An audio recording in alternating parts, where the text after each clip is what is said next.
Buenos días, muchísimas gracias a todos por seguir este evento, aunque sea desde el otro lado de la pantalla.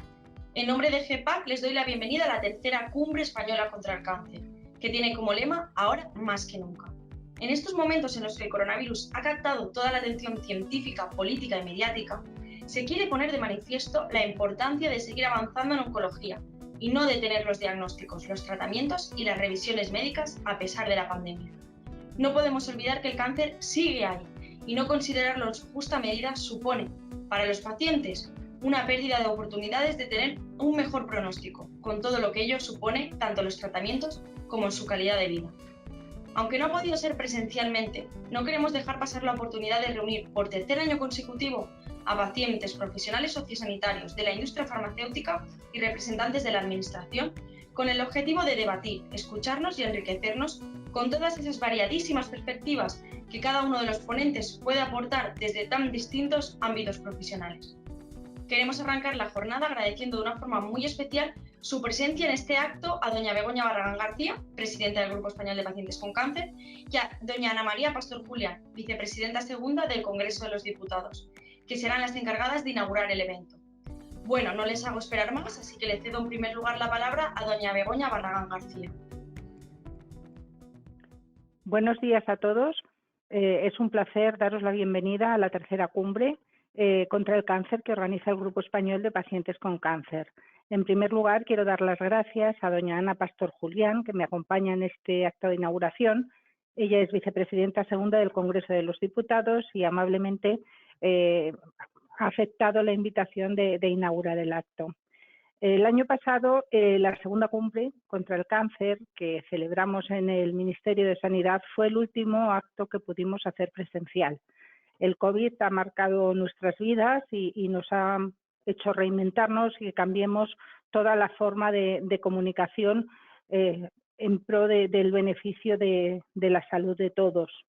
No hemos querido, a pesar de la pandemia, no hemos querido dejar de celebrar esta cumbre, pues si siempre nos ha parecido importante poner de actualidad los problemas que nos rodean a los pacientes con cáncer, este año tan duro, tan difícil y tan extraño ha marcado todavía mucho más las necesidades de información y formación que tenemos no solo los pacientes actuales, sino los que a lo mejor puedan serlo en el futuro, y creo que no está mal mandar a la población algunos mensajes que en las 3 mesas que componen esta sesión de la cumbre vamos a abordar. Tenemos una primera mesa que es que habla precisamente de cáncer COVID y algo que es tan importante que son las vacunas. No solamente las vacunas contra el COVID, sino también las otras vacunas que nos afectan a los pacientes oncológicos. En segundo lugar, tenemos una mesa que va a hablar de la repercusión que ha tenido esta pandemia en todo el proceso de asistencia a los pacientes oncológicos, qué dificultades hemos tenido y estamos teniendo, qué creemos que debemos hacer nosotros como pacientes y qué podemos esperar de la sanidad para nuestra atención. Por último, tenemos otra mesa que habla de los modelos de participación de los pacientes en los sistemas sanitarios. Ahí se abordarán las diferentes formas en que los pacientes podemos formar parte de las decisiones que se tomen en cuanto al cáncer en este caso, ¿no? Con esta inauguración y en este momento yo quiero dar las gracias tanto a los ponentes que nos regalan una vez más su tiempo de forma desinteresada, como a los patrocinadores que hacen posible que podamos celebrar la cumbre. Y, por supuesto, va dedicada a todos los pacientes y a nuestras familias, como no podía ser de otra manera. Sin más, yo le voy a dar la palabra a doña Ana Pastor Julián, que será quien inaugure la cumbre. Muchísimas gracias, muchas gracias. Me siento, muy buenos días a todos. Muy buenos días, querida Begoña. Me siento muy honrada de participar en esta jornada en la que damos comienzo a la Cumbre Española contra el Cáncer, que alcanza, como todos sabéis, la tercera edición y que representa un foro, a mi juicio, muy importante para el encuentro, el diálogo y, sobre todo, hablar de todo lo que tenemos por delante los responsables públicos, los sanitarios, los que pertenecemos a la familia sanitaria y también, como no, esa colaboración permanente que tenemos que tener con vosotros, con los pacientes, escuchando vuestras necesidades y aportando soluciones. a mí lo que más me gusta, como sabéis, es buscar puntos de entendimiento y de acuerdo.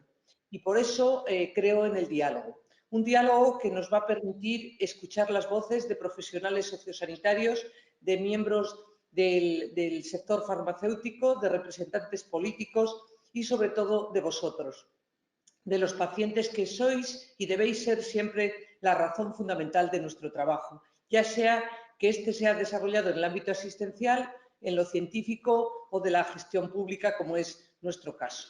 Por eso, muchísimas gracias a doña Begoña Barragán, yo la llamo cariñosamente Begoña, y a toda su junta directiva por ese gran trabajo, Begoña, que estáis haciendo. De verdad, el compromiso que tenéis desde la sociedad civil es encomiable y yo os estoy profundamente agradecida.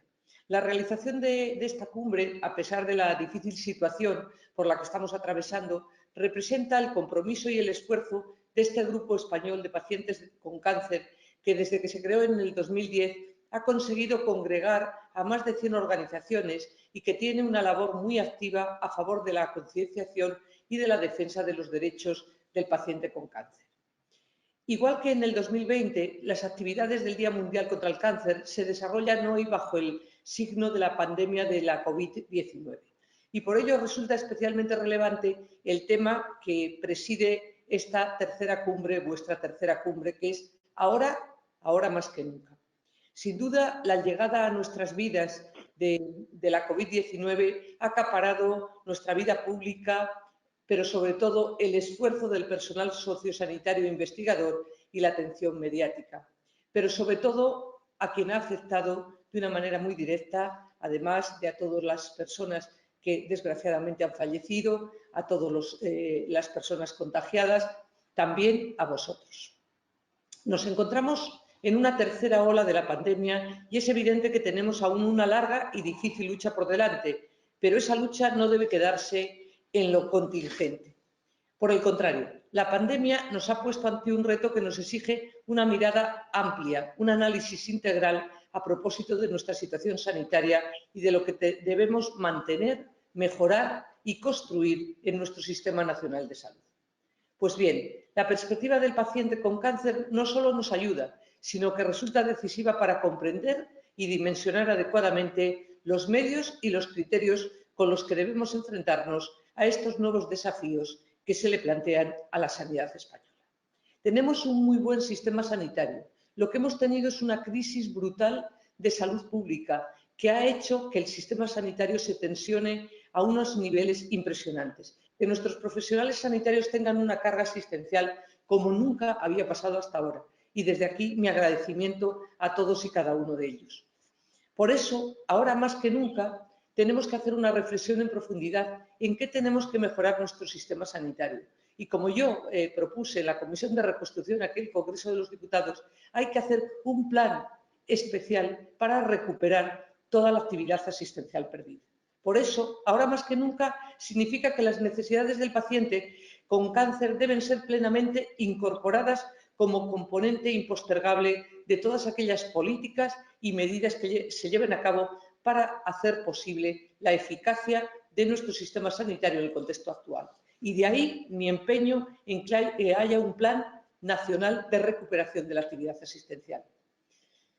Queridos amigos, querida Begoña, bajo la amenaza de la COVID, el paciente oncológico no solo debe ser atendido, sino que debe recibir una atención especial. Ello es así en vista de la mayor susceptibilidad causada por los efectos de la propia enfermedad y por otros factores relacionados con ello, las consecuencias de una cirugía, los efectos inmunosupresores de algunos tratamientos, la quimio, la radio, pero además porque es necesario revertir cuanto antes las consecuencias del parón que ha traído la pandemia. Como ha señalado la Sociedad Española de Oncología Médica, la SEON, desde la irrupción de la enfermedad de la COVID, los diagnósticos de los nuevos casos de cáncer se han reducido notablemente y ello puede traducirse en un grave perjuicio para las personas afectadas por la enfermedad. Esta paralización no solo ha afectado a los diagnósticos en días recientes. Una encuesta realizada por la Federación Española de Cáncer de Mama nos revela que a la mitad de las mujeres con cáncer de mama para las que estaba programado un tratamiento quirúrgico se ha tenido que retrasar por causa de la COVID. Y como revelaba el propio GEPAP, En el estudio que realizó el año pasado, que realizasteis, relativo a los problemas y necesidades de los pacientes con cáncer frente a la COVID, muchas citas han tenido que ser reprogramadas para ajustar retrasos o anulaciones y algunas visitas han pasado a ser no presenciales, con el problema que, como sabéis, tienen y las dificultades que tienen a pesar del esfuerzo ímprobo de los profesionales. Además, me gustaría compartir con todos vosotros que no podemos perder de vista que los pacientes oncológicos acuden al hospital con relativa frecuencia, lo que ayuda a mantener una estrecha relación con su equipo habitual. Hay una parte que va mucho más allá de poner un simple tratamiento, como sabéis, sino esa relación permanente de los profesionales sanitarios con el paciente. Pues bien, como consecuencia de la saturación causada por la COVID y por el temor a contagiarse en el hospital, el contacto médico-paciente se ha visto afectado y todo ello contribuye a aumentar la sensación de incertidumbre en los pacientes oncológicos. A propósito de vuestro informe, el realizado por GEPAC, el año pasado daba cuenta también muy detalladamente de las consecuencias psicológicas de la pandemia en los pacientes con cáncer. Me acaba de fallecer hace muy poquitos días un gran amigo, un gran colaborador, un técnico del Estado que trabajó durante años conmigo, paciente con cáncer infectado por la COVID. Todo mi recuerdo, querido amigo, para ti y para todos los pacientes de cáncer también que han fallecido. Por otra parte, es necesario que el Ministerio de Sanidad preste especial atención a los pacientes con cáncer en todo lo relativo a las disposiciones destinadas a recibir la vacuna. No cabe duda de que la campaña debe trataros como un grupo prioritario y que al mismo tiempo es necesaria una aproximación personalizada a la situación de cada paciente y a factores como, por ejemplo, el tipo de tratamiento que esté recibiendo. Una vacunación personalizada, una atención personalizada y un grupo prioritario, los pacientes oncológicos. Cada vez se abre entre nosotros un campo más amplio de posibilidades en la investigación genética e inmunológica y es necesario también apoyar con recursos y con políticas inteligentes una I+D que también se ha visto afectada por la pandemia. Ahora bien, el avance científico debe ir siempre de la mano de la atención a las necesidades fundamentales del paciente. Por ello, hay que insistir constantemente en los esfuerzos por mejorar su calidad de vida y por garantizaros un acceso igualitario a los tratamientos oncológicos. Precisamente vosotros, con la campaña sobre igualdad de tratamientos que venís desarrollando desde 2015, habéis denunciado la inequidad que sufren algunos pacientes en nuestro país en el acceso a los tratamientos oncológicos. Cuando traje al Parlamento la Ley de Cohesión y Calidad del Sistema Nacional de Salud en el año 2002, solo me movía un objetivo, y el objetivo no era otro que la igualdad en el acceso al sistema sanitario y la equidad en el acceso a los tratamientos de todos los pacientes en España, con independencia de dónde vivan. Como os decía, vuestra campaña de igualdad de tratamientos que habéis desarrollado desde el 2015 ha denunciado esa inequidad que sufren muchos pacientes en nuestro país en el acceso a tratamientos oncológicos. Esas diferencias incomprensibles e injustificables y que van contra la ley os habéis referido como la lotería del código postal. Una lotería que tampoco tendría por qué existir en el acceso a las innovaciones diagnósticas y terapéuticas. Las administraciones deben facilitar que todos y cada uno de los pacientes puedan moverse entre centros y entre comunidades para acceder a fármacos que se encuentran en proceso de investigación. Si el paciente no participa en los ensayos clínicos, no tiene la opción de acceder a esos nuevos fármacos. Junto a lo anterior, hay que recordar que, aunque se habla más de los tumores con mayor prevalencia, tampoco hay que olvidar otros como los sarcomas, el cáncer de cerebro, de cabeza, de cuello, a propósito de los cuales existe una investigación considerablemente menor. Queridos amigos, superar el impacto de la COVID y prepararnos para hacer frente a nuevos patógenos en un mundo dinámico e interconectado implica que es fundamental reforzar nuestro sistema sanitario, pensando más allá de lo circunstancial, abordando reformas ambiciosas que consoliden los cimientos de nuestra sanidad en el futuro, mejorando las condiciones laborales de nuestros sanitarios, garantizando su seguridad. Más de 100.000 sanitarios contagiados en la COVID, más que en ningún lugar del mundo. Asumiendo un modelo asistencial adaptado a las nuevas necesidades y a los nuevos escenarios, desarrollando mecanismos que hagan posible la coordinación y la gobernanza real. Pero el horizonte que nos presenta una organización sanitaria más compleja debe también ponernos delante de la necesidad de hacer una sanidad cada vez más humana. Sin ese enfoque humano de la sanidad, los profesionales sanitarios nos convertiríamos en meros agentes de la eficiencia y en burócratas de la salud, y nada más lejos de la vocación que profesamos. Existe además, queridos amigos, otro reto con el que nos interpelan los pacientes, con el que nos interpeláis vosotros, el de reforzar su papel, vuestro papel, dentro del Sistema Nacional de Salud. Tuve también la oportunidad de traer al Parlamento la Ley de Autonomía del Paciente de 2002, que reconoció, que a mi juicio fue un antes y un después, lo digo humildemente, y que reconoció vuestros derechos individuales, en particular el de información y el consentimiento informado. Pero a todo ello debe sumarse el derecho a la participación e información sobre las grandes decisiones que afectan a la protección de la salud. No basta con proclamar que sois el centro del sistema sanitario, eso lo dice todo el mundo, sino que hay que actuar. Una cosa son las palabras y otra son los hechos. Hay que hacer posible vuestra participación activa, que no es una concesión, es un derecho colectivo. Termino ya. Querida Begoña, queridos colegas que vais a participar en este importantísimo foro y queridos, sobre todo, pacientes. En esta tercera cumbre española contra el cáncer vais a contar con voces muy autorizadas que analizarán con detalle en sus respectivas ponencias todos estos temas que apenas he tenido un momento de espigar ahora mismo. Me gustaría terminar recordando aquella frase de Horacio, el poeta latino, que decía que en los contratiempos es en donde conocemos todos nuestros recursos para hacer uso de ellos. Quisiera, pues, agradecer a GEPAC, a Begoña, por poner en valor, y a toda la Junta Directiva, por supuesto, por poner en valor esos recursos que efectivamente tenéis y a los que nunca debéis renunciar. Esos recursos que son, en primer lugar, vuestros derechos. Ese es el verdadero recurso. Y luego la firme y la decidida determinación de hacerlos valer, de hacer valer vuestros derechos y de seguir luchando por la dignidad, por la salud y por el bienestar de todos los ciudadanos de este país. Os estoy profundamente agradecida.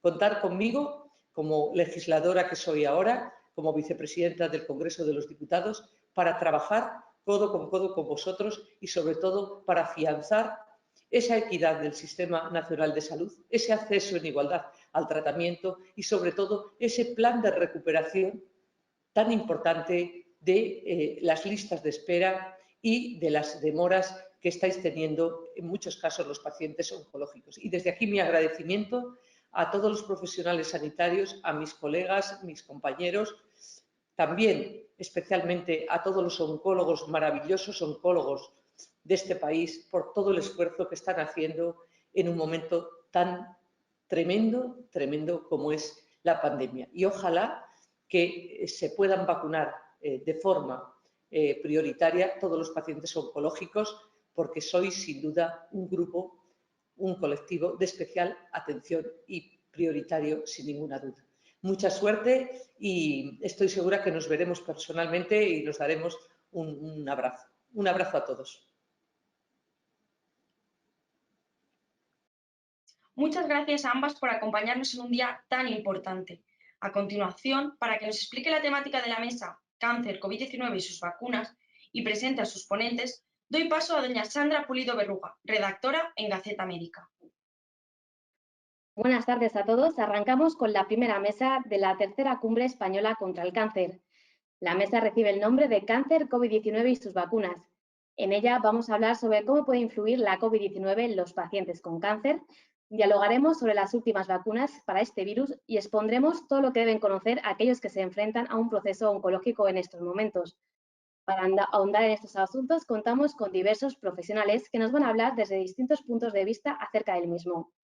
Estos son Jesús Aguilar Santamaría, presidente del Consejo General de Colegios Oficiales de Farmacéuticos, Armando López Guillermo, vicepresidente primero de la Sociedad Española de Hematología y Hemoterapia, Nuria Domènech Climent, vicepresidenta de la Sociedad Española de Enfermería Oncológica, Ángel Gil de Miguel, catedrático de Medicina Preventiva y Salud Pública y director de la Cátedra de Innovación y Gestión Sanitaria de la Universidad Rey Juan Carlos, y David Blas Pedraza, Government Affairs, director de la compañía Janssen. Muchas gracias a todos por vuestra participación y vamos a estructurar la mesa con un turno inicial de 10 minutos por ponente para luego dar paso a un debate. Y arrancamos el turno inicial de intervenciones con Jesús Aguilar, que, como decía anteriormente, representa al colectivo de profesionales farmacéuticos. Por las 22.000 farmacias nacionales pasan diariamente millones de ciudadanos. Son, por tanto, puntos claves en los que ofrecer asesoramiento al paciente oncológico. Y sin más dilación, voy a dar paso para que tome la palabra Jesús. Cuando quiera. Pues muy buenos días. Es un placer compartir esta tercera cumbre española contra el cáncer organizado por GEPAC. La verdad que Begoña Barragán, su presidenta, yo ya es la tercera vez que estoy, ¿no?, con todos vosotros. La verdad que cómo pasa el tiempo, ¿no? Muchísimas gracias, de verdad, Begoña, por esta invitación y por dar voz, bueno, pues a los farmacéuticos, ¿no?, siempre en estos encuentros. Y gracias también porque vuestra labor como asociación de pacientes, que siempre es fundamental y especialmente en estos momentos que son tan complicados. Como todos estamos viendo, la pandemia, lo hablábamos antes fuera de la mesa, ¿no?, es pues una amenaza, la gran amenaza actual, y que además en estos momentos pues tenemos unos datos tremendos, ¿no? Estamos inmersos en esa tercera ola de la peor crisis sanitaria de este siglo, con unas graves consecuencias sanitarias y también con unas graves consecuencias sociales y económicas. La dureza de esta pandemia, bueno, por otra parte, nos ha hecho ver la fortaleza y la importancia del principal capital de la sanidad, ¿no?, que es el factor humano. Ese factor humano que conformamos pues todos los profesionales de la sanidad, a los que hemos aplaudido durante semanas y semanas a las 8 de la tarde, ¿no? Hemos reconocido de forma global que sin salud no hay progreso social, que sin salud no hay progreso económico, y creemos que es una enseñanza que esperemos que nunca se olvide por parte de los poderes públicos, ya que como pacientes estoy seguro de que todos lo tenéis muy claro, ¿no? Por nuestra parte, como farmacéuticos, durante esta emergencia, que así la entendemos nosotros, a esta crisis como es una emergencia, creo que hemos demostrado pues esa importancia de la profesión en todos los ámbitos, ¿no?, tanto de los farmacéuticos en la investigación, como en los hospitales, como en la industria farmacéutica, como en la distribución farmacéutica, como en los laboratorios clínicos, en la salud pública y, por supuesto, como no puede ser en otro sitio, en las farmacias, en esas oficinas de farmacia que tenemos al pie de calle, en esas farmacias comunitarias. Hemos hecho pues gala de nuestra firme vocación de servicio público y de compromiso social, con esa cruz verde que tantas veces hemos repetido que nunca se apaga, ¿no?, y que en los peores momentos pues ha estado más encendida que nunca. En el caso de las 22.000 farmacias en las que trabajan más de 53.000 farmacéuticos, hemos sido pues muchas veces ese refugio sanitario de los ciudadanos, a donde han acudido a por sus medicamentos, pero también han acudido en muchísimas ocasiones, no os podéis hacer una idea, en busca de consejo y de asesoramiento, tanto pacientes como ciudadanos, no pacientes. Y sirvan solamente pues unos pequeños datos, ¿no?, para mostrar la magnitud de la labor que se ha desarrollado. Miren, durante el primer mes de confinamiento, el mes de marzo, el primer mes de confinamiento, las farmacias comunitarias prestaron asistencia a más de 30 millones de personas, casi las 2/3 partes de la población española. Parece mentira, ¿no?, estando todo el mundo en sus casas. Además, más de 2.200.000 personas, pacientes en este caso, recibieron esa atención farmacéutica telefónica por parte, lógicamente, de su farmacéutico, y unas 850.000 fueron atendidos en su domicilio, especialmente personas mayores y vulnerables, mayores de muchas veces, la inmensa mayoría de las veces, de más de 65 años. Las farmacias han sido ese principal centro sanitario de información, desarrollando una labor esencial de educación sanitaria y garantizando en todo momento el acceso a los medicamentos. Nuestra máxima obsesión aquí ha sido siempre que los ciudadanos tuviesen a su alcance su tratamiento, absorbiendo una parte también importante de esa presión asistencial que soporta la atención primaria debido a la situación de los colapsos, ¿no?, de los centros sanitarios y los hospitales. Hemos hecho todo lo que estaba en nuestras manos, o así lo entendemos, para contener el virus y evitar desplazamientos y su propagación, haciendo adaptaciones de las recetas electrónicas para no tener que renovar, por ejemplo, pues todo lo que han sido las prescripciones. Pues hemos puesto en marcha un sistema de contingencias de receta electrónica privada. Hemos puesto en marcha un sistema de atención farmacéutica domiciliaria con el fin de asegurar la continuidad de los tratamientos, llegando incluso a las personas más vulnerables y siempre con una colaboración absolutamente desinteresada, como fueron las colaboraciones de Cruz Roja y de Cáritas Diocesana. La colaboración con los farmacéuticos de los hospitales también, ¿no?, para dispensar en las farmacias esos medicamentos hospitalarios, evitando contagios y no teniendo de esta manera que acudir a los hospitales. Y en estos momentos, ya en esta tercera ola, los farmacéuticos seguimos trabajando con esa misma proactividad y responsabilidad que creo que hemos demostrado desde el principio. Somos conscientes de que el reto actual es favorecer la detección rápida e inmunizar a la población en el menor periodo de tiempo posible. Nuestro papel en los servicios de farmacia hospitalaria o de atención primaria está siendo muy importante tanto en la preparación de las vacunas como en la supervisión de los procesos de almacenamiento o en la dispensación y control en los centros de vacunación. También el papel de los farmacéuticos que trabajan en los laboratorios clínicos con esa gran carga que llevan desarrollando en toda la realización de las pruebas de los test. Pero además, en las farmacias, los farmacéuticos tenemos una posición inmejorable para desarrollar pues, programas de salud pública y así lo estamos ofreciendo tanto al Ministerio de Sanidad como a las distintas consejerías de sanidad. Como sanitarios, los ciudadanos acuden a nosotros para informarse sobre la vacunación y podemos hacer una gran labor para que se sepa la importancia de cumplir con las dosis establecidas o para detectar efectos adversos y notificarlos a los sistemas de farmacovigilancia. En este sentido, creemos que las autoridades sanitarias deben emplear todos los recursos disponibles en este gran desafío de vacunar y por ello nuevamente, como ya hemos hecho a lo largo de toda la pandemia, nos hemos puesto a su disposición para colaborar y hacer lo que sea necesario desde las oficinas de farmacia. Asimismo, desde la Organización Farmacéutica Colegial, estamos trabajando en una campaña global para informar y para sensibilizar a la población sobre la importancia de la vacunación. En esta campaña queremos fundamentalmente abordar la desmitificación de los bulos y divulgar las recomendaciones de vacunación con consejos para los diferentes grupos, como personas dependientes o inmunodeprimidas o para pacientes crónicos, ¿no? Para ello vamos a desarrollar diferentes acciones con una serie también de webinars dirigidos a los pacientes. Haremos también una encuesta a la población sobre los motivos de no vacunación y distintas acciones divulgativas como con infografías y material dirigido a los ciudadanos con intensa actividad en redes sociales. Aquí sí que me gustaría invitaros desde aquí a que participéis en esta campaña y en los webinars dirigidos a los pacientes, ¿no? Estoy seguro de que pueden ser de un gran interés. Y en estos webinars se van a desarrollar dentro de la iniciativa de la Escuela de Pacientes que el Consejo General tiene con las asociaciones de pacientes y que responde a esas necesidades de ofrecer más y mejor información y formación de forma accesible, didáctica y rigurosa, con fuentes que sean fiables, que sean seguras y que sean de calidad, ¿no? Bueno, yo no quiero alargarme más, ¿no?, para dejar tiempo al debate que nos decía Sandra, ¿no? Únicamente señalaros que la profesión farmacéutica trabaja siempre por y para los pacientes con esa misión de responder a sus necesidades de salud, ¿no?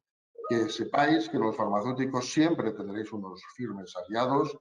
Creo que se demostró también en la Comisión de Reconstrucción del Congreso de los Diputados, a la que, pues, como bien sabemos todos, pues no fueron llamados ninguna de las organizaciones de pacientes para intervenir, pero que sí, desde el Consejo General de Farmacéuticos llevamos el manifiesto hecho con GEPAC y con otras asociaciones de pacientes para que se oyesen vuestras reivindicaciones, que son nuestras reivindicaciones, en una situación actual como es la de esta pandemia.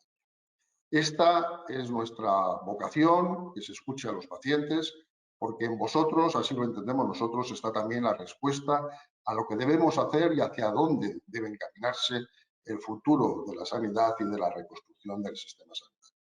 Yo nada más que daros las gracias, daros muchísimas gracias Y únicamente deciros que los farmacéuticos no tengáis duda de que vamos a seguir siendo un ejemplo de lucha, demostrando con nuestra contribución profesional esa altura de miras y el gran valor social y el gran valor sanitario, ¿no?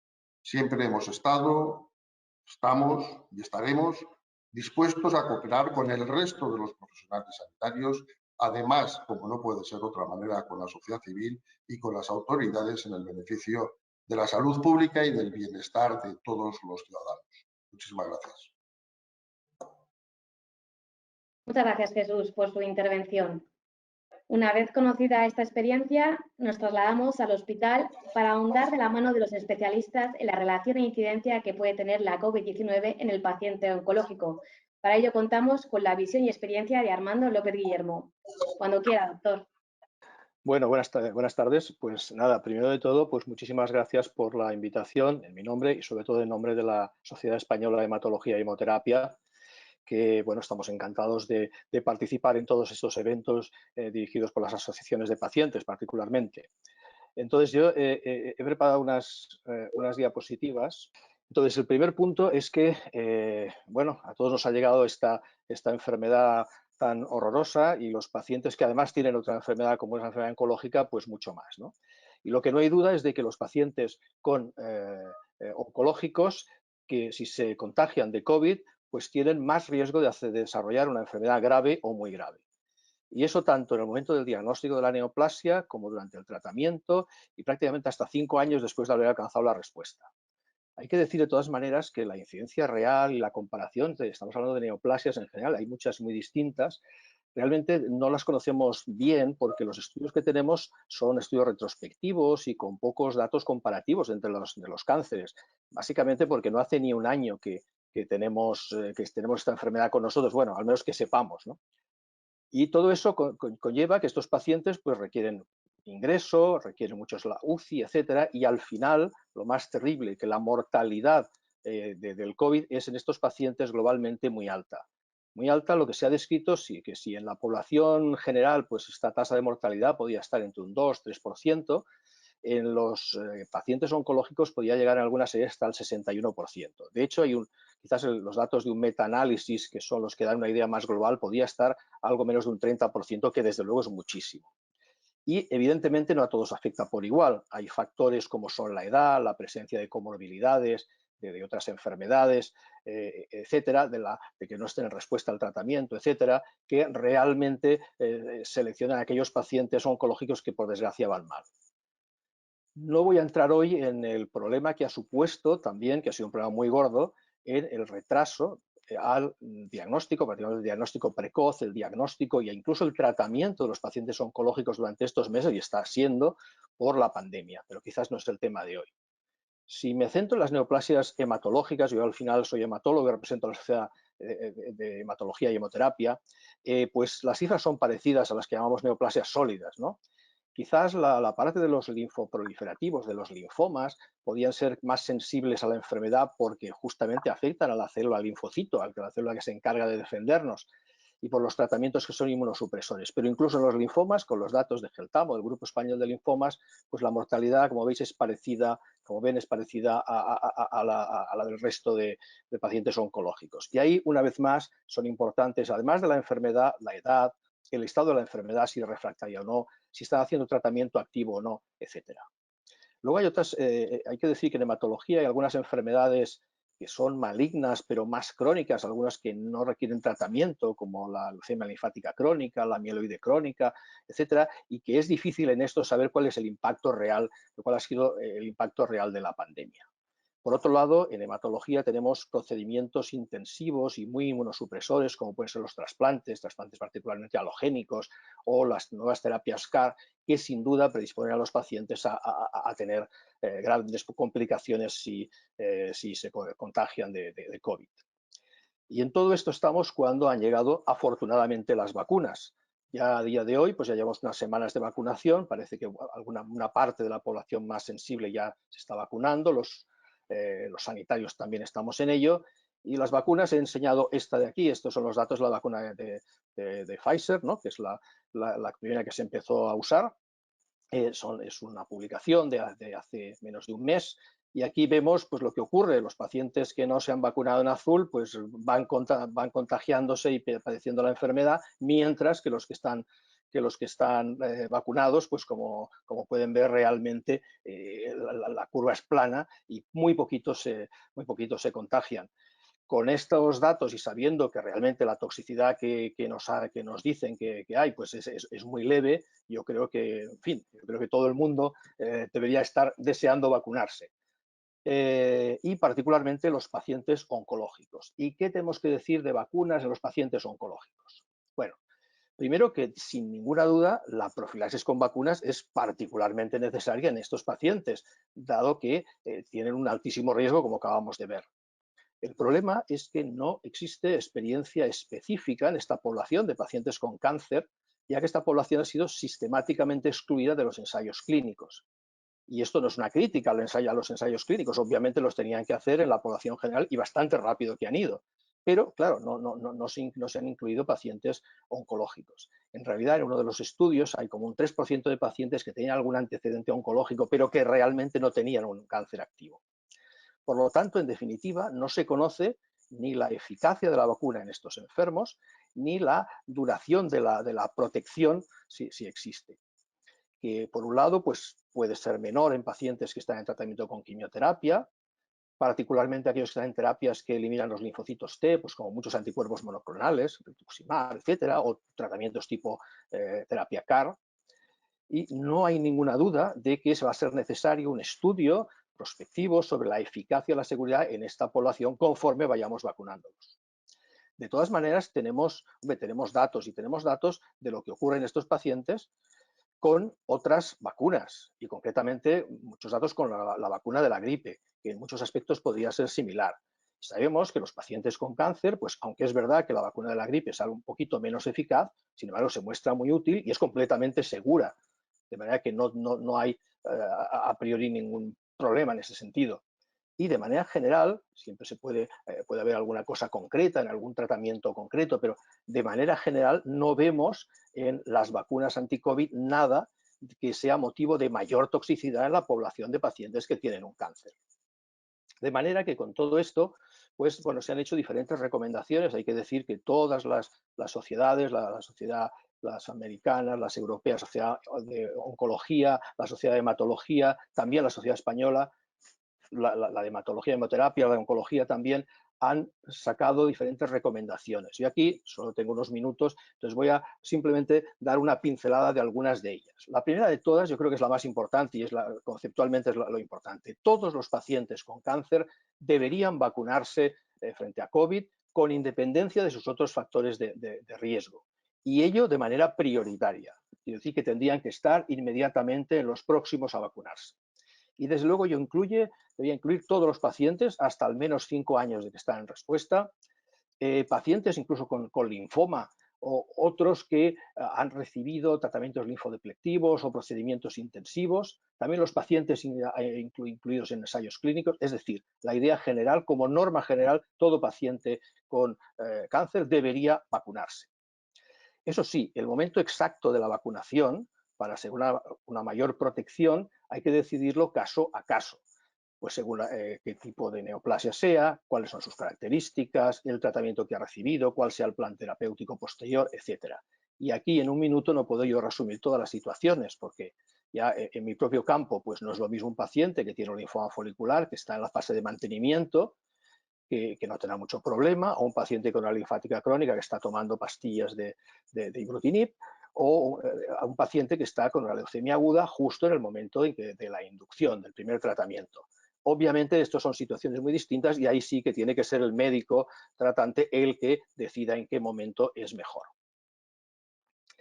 Por otro lado, no hay ninguna duda, ya me he referido a ello, es muy recomendable, y yo creo que lo vamos a hacer, analizar la respuesta a la vacuna, es decir, si en los pacientes oncológicos se generan o no anticuerpos y a qué niveles y en qué proporción, la eficacia clínica, es decir, si alguno vacunado pilla o no pilla COVID, y la seguridad a corto y largo plazo en estudios prospectivos. Yo creo que las sociedades, por lo que sea la sociedad de hematología, ya estamos en ello.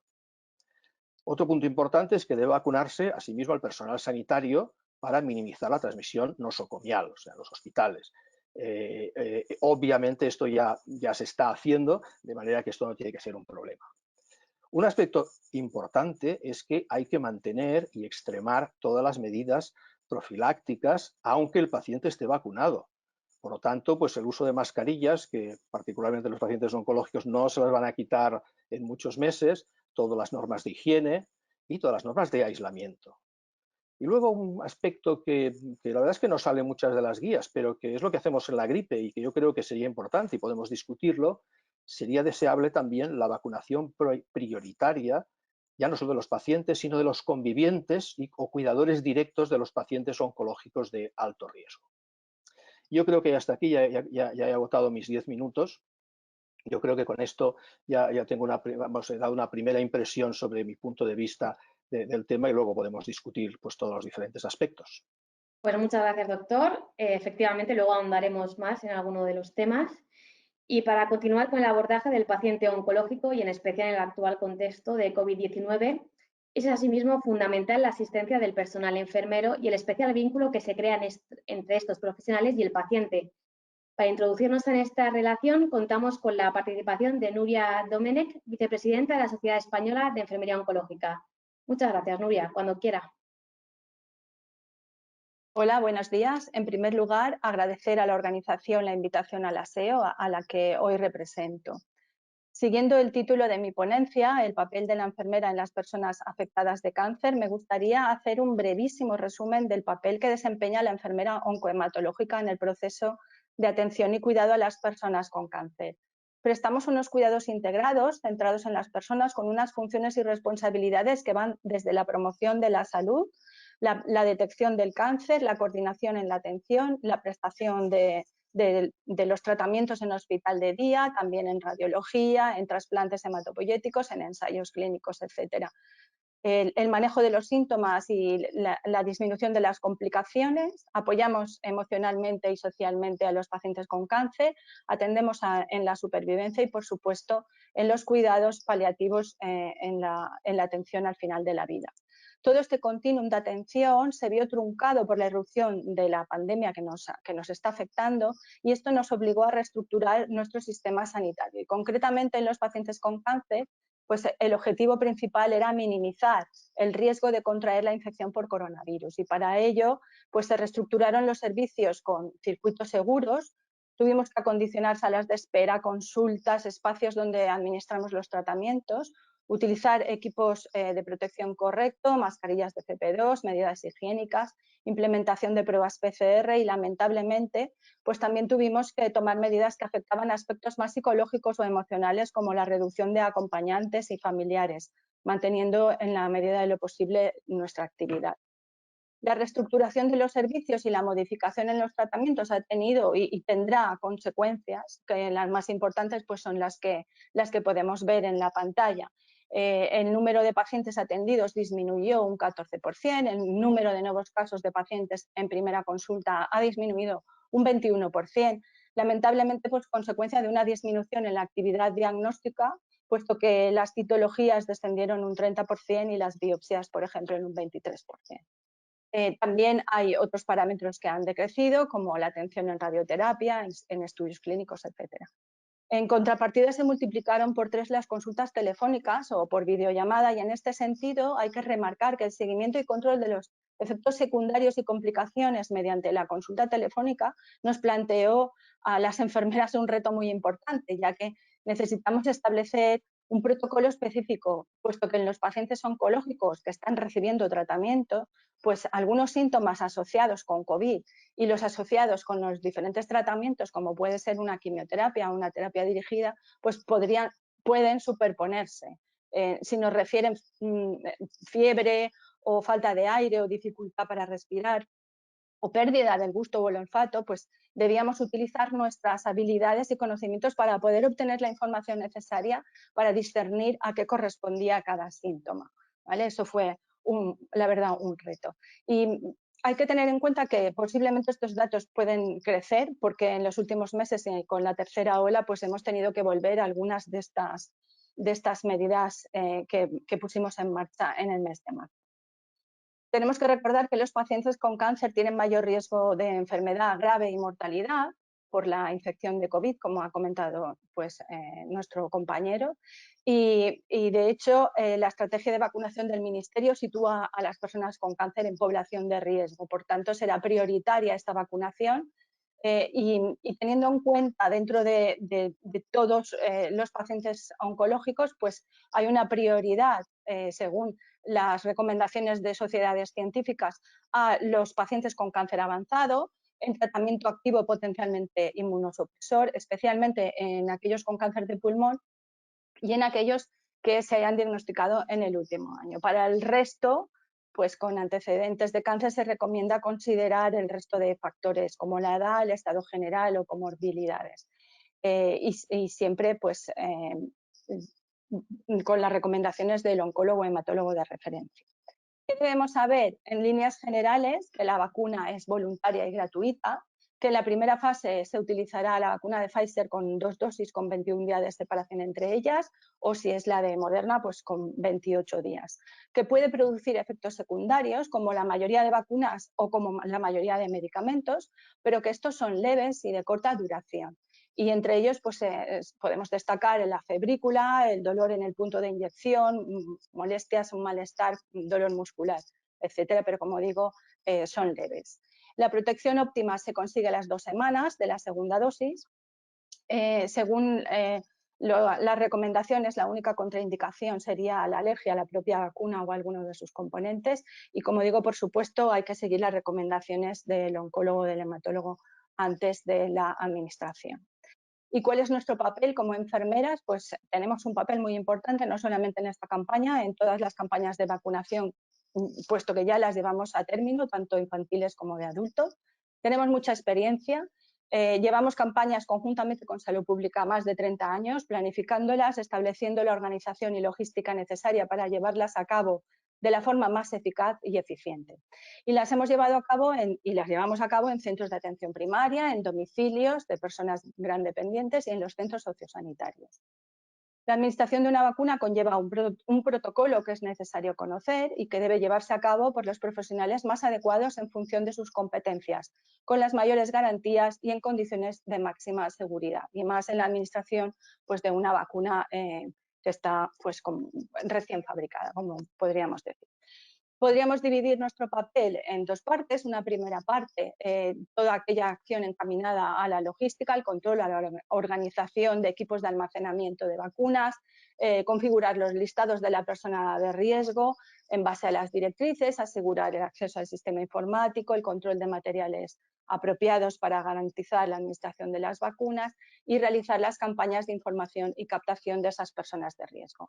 Y la segunda parte, ya más relacionada con lo que sería el procedimiento propio de la administración de la vacuna, pues la enfermera consulta la historia clínica del paciente para el control de contraindicaciones y precauciones de la persona que vamos a vacunar, la correcta preparación teniendo en cuenta qué vacuna vamos a administrar, de qué casa comercial es, ya que cada una de ellas tiene unas características diferentes, administración de la vacuna teniendo en cuenta las características de los pacientes, por ejemplo, necesitamos saber si toma anticoagulantes o la cantidad de tejido adiposo o masa muscular que tenga cada paciente, etcétera. El control de los efectos adversos si los hay y el procedimiento de emergencia a seguir en el caso de que hubiera alguna complicación. Educación e información sobre los efectos secundarios leves, el registro de la vacuna en el programa específico y un seguimiento de las personas vacunadas, puesto que es necesario conocer cómo la persona ha reaccionado a la primera dosis antes de administrar la segunda. Toda esta campaña no debe minimizar la importancia de seguir llevando a cabo todas las medidas que sabemos eficaces para disminuir la propagación, que las tienen ustedes en la pantalla. El lavado de manos, el uso de mascarilla, distancia física, etcétera, lo que llevamos recomendando desde el mes de marzo. Esta situación no ha terminado aún, la vacuna nos da un rayo de esperanza y dejará sin duda una huella indeleble, pero debe ser también nuestra palanca para el cambio a mejor formación, más investigación y mejores condiciones que permitan tener al paciente en el eje de nuestros cuidados. Muchas gracias. Muchas gracias, Nuria, por tu intervención. Y vamos ahora a hablar de la medicina preventiva y salud pública, que ha cobrado especial importancia en el último año, reivindicando su papel fundamental en el Sistema Nacional de Salud y enseñándonos lo importante que es la vigilancia epidemiológica. Le voy a pasar la palabra a Ángel Gil de Miguel, uno de los referentes en este campo. Bien, muchísimas gracias. Gracias, como lógico, a GEPAC, a Begoña Barragán y a todo su equipo por contar conmigo una vez más para este encuentro y esta reunión. Y ojalá podamos repetirlas ya dentro de un tiempo, pues de una forma presencial, aunque me temo que vamos a tardar un poquito. Es verdad que en la presentación que me hacía Sandra me ponía como director de la Cátedra de Innovación y Gestión Sanitaria, que tenemos la suerte de tener en la Universidad Rey Juan Carlos, gracias al patrocinio de Janssen, pero a mí me gustaría destacar la cátedra que tenemos con el propio GEPAC, dirigida un poco hacia la investigación, la formación y la innovación en cáncer, ¿no? Que más que dar nosotros, estamos recibiendo muchísimo de GEPAC con los talleres que hacen con los pacientes y toda la información y formación que están dando a nuestros estudiantes de ciencias de la salud. Dicho eso, y no quería repetirme, pero voy a hacer la charla un poco enfocándola hacia cómo lo vemos desde la medicina preventiva y salud pública, ¿no? Posiblemente alguna pequeña cosa me repita con la exposición de mis compañeros de la mesa, pero voy a intentar darle ese otro enfoque. Y en ese otro enfoque, lo que me gustaría destacar fundamentalmente es que en la primera ola de la pandemia, cuando estábamos en los meses de abril o mayo, nos preocupaba, entre otras cosas, la importancia de dar continuidad y de seguir, como es lógico, con la vacunación frente al COVID, ¿no? Era un aspecto fundamental y, bueno, no teníamos vacuna para esta enfermedad, pero sí que teníamos que seguir y que teníamos que mantener los calendarios de vacunación. El Ministerio elaboró este documento y daba respuesta a las preguntas que se hacía la población. ¿Es seguro vacunar a los niños? La vacunación general del calendario aumenta el riesgo de padecer alguna enfermedad, entre ellas el COVID. Es importante la vacunación durante la pandemia, etcétera, etcétera, ¿no? Y a todo esto se tuvo que responder. No en vano, en algunas comunidades autónomas la cobertura vacunal de calendario bajó casi un 60% durante los meses de marzo, abril y mayo, ¿no? Y luego se recuperó durante el verano gracias a que, bueno, la incidencia acumulada pues fue bajando. La última pregunta que nos hacíamos aquí, de alguna forma, era si existía alguna vacuna y en ese momento, evidentemente, no lo teníamos, ¿no? Pero tenemos la suerte de que existe un proyecto muy importante a nivel mundial, que es el proyecto Solidarity, que recoge los ensayos clínicos de vacunas. Aquí, por dar algún dato, simplemente pues ha habido cerca de 173 vacunas en ensayos preclínicos. Esto es a fecha 12 de enero y, bueno, pues hay 63 vacunas en desarrollo, ¿no? A veces siempre hablamos de la vacuna, pero en el fondo lo más importante es que tenemos vacunas, ¿no? Con una sola no podríamos dar respuesta a este problema de una pandemia a nivel mundial. Y lo importante es que vamos a tener disponibles varias vacunas para dar respuesta a esta pandemia. El Ministerio de Sanidad, en el documento que publicó a finales de noviembre sobre las estrategias de la vacunación, nos planteaba claramente que el objetivo general de la estrategia de vacunación frente a COVID era reducir la mortalidad causada por esta enfermedad. Hay gente que puede tener dudas de me vacuno o no me vacuno, nos decía Nuria hace un momento, ¿no? Esas dudas que podemos plantearnos y también desde el Consejo General de Colegios de Farmacéuticos nos lo ha dicho, lo importante es cortar esa mortalidad. Lo que no podemos es seguir teniendo una cifra de personas que mueren por esta enfermedad tan tremendamente elevado. Y la única manera de cortar esto y de cortar también todo lo que son hospitalizaciones, entradas en unidades de cuidados intensivos, evidentemente va a ser la vacunación. La inmunidad que estamos adquiriendo de forma natural apenas llega en comunidades como Madrid a un 20% escaso, y evidentemente si esperamos a que la inmunidad natural llegue a toda la población, podemos tardar años en que esto sea así. De manera que tenemos que confiar en la vacunación, en una inmunidad evidentemente adquirida de forma artificial mediante vacuna y que nos permita tener una protección adecuada en la población.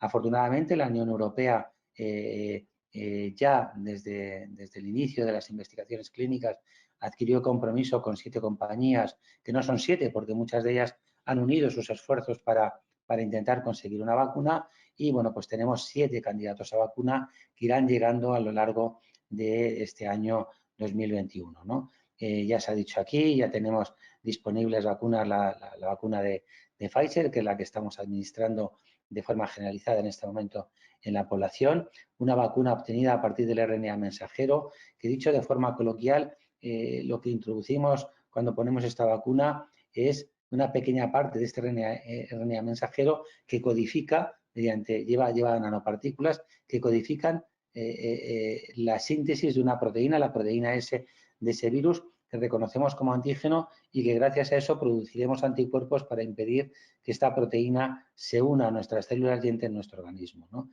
Es un poco ese mensaje. No estamos aquí introduciendo ningún microchip ni ninguna sustancia extraña en nuestro organismo, ni va a tener ninguna interferencia sobre nuestro ADN, ¿no? Y la ventaja además es que visto que se produce una respuesta de inmunidad celular, tanto de CD4 como CD8, que permite tener o garantizar esa protección.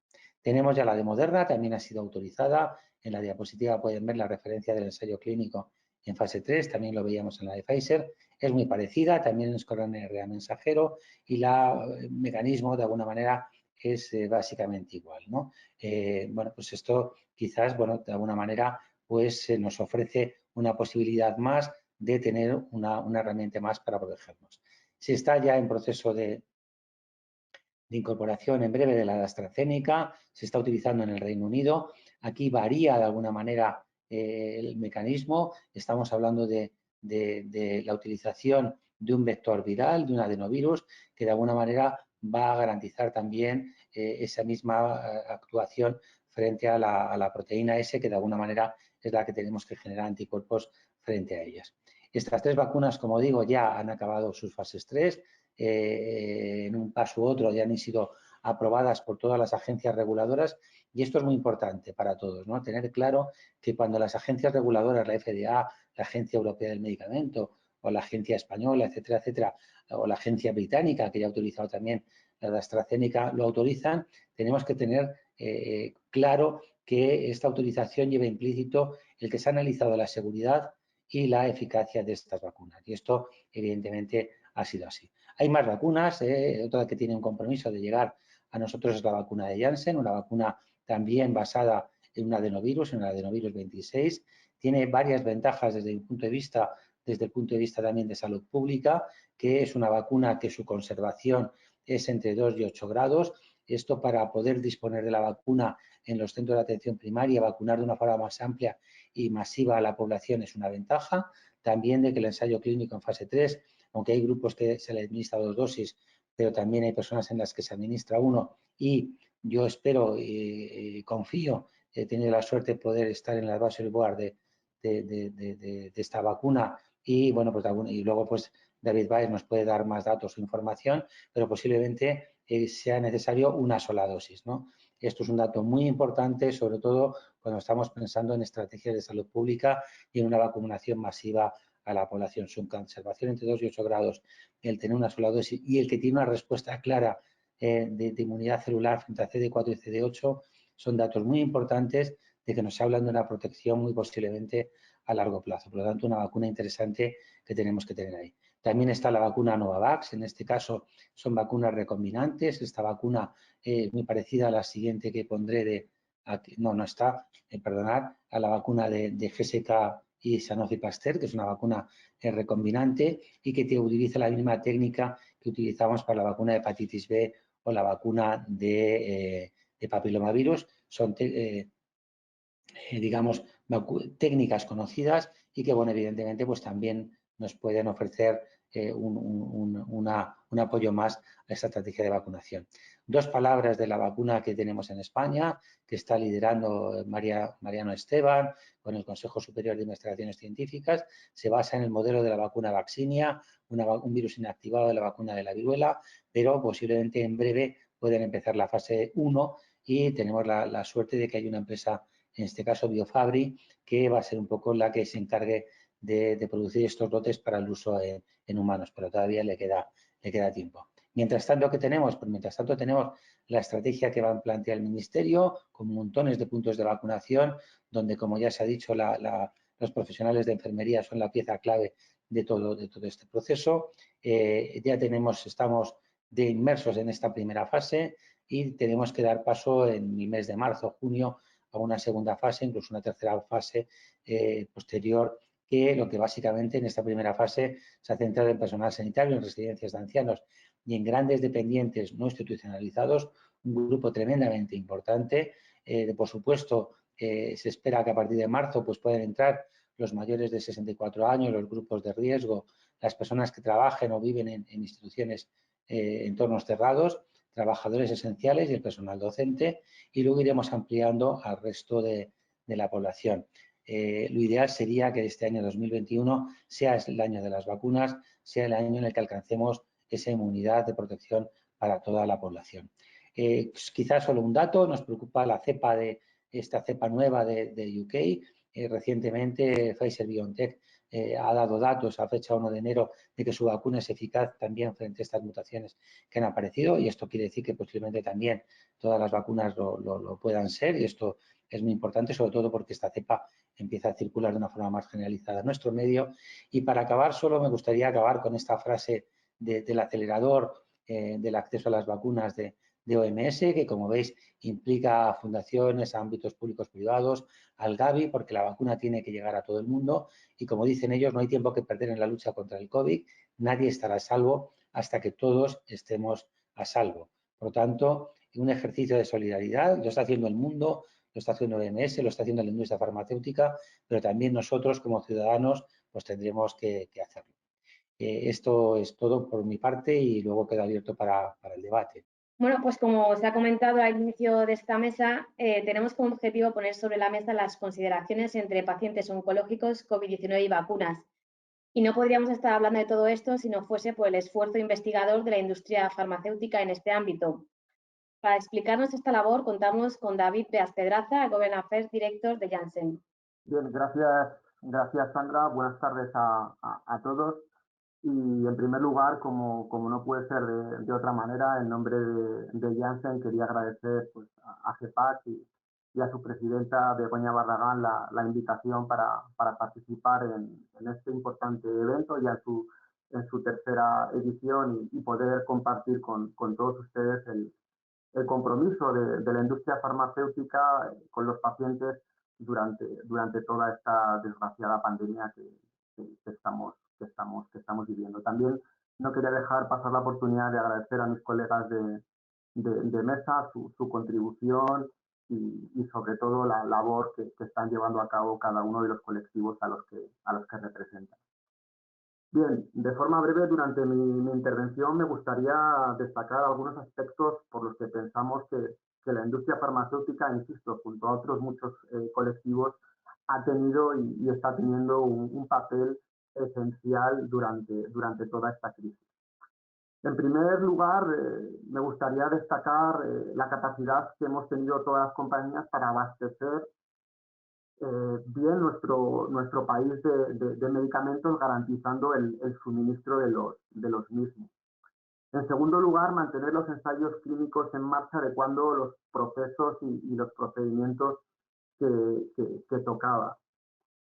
En tercer lugar, como también se ha trasladado y se destaca pues, prácticamente todos los días en los medios de comunicación, una carrera contrarreloj para buscar tratamientos y vacunas eficaces que nos permitan de alguna forma también con la seguridad adecuada hacer frente al COVID. Y finalmente, en cuarto lugar, también fundamental para todos nosotros, para Janssen, seguir apoyando a las asociaciones de pacientes.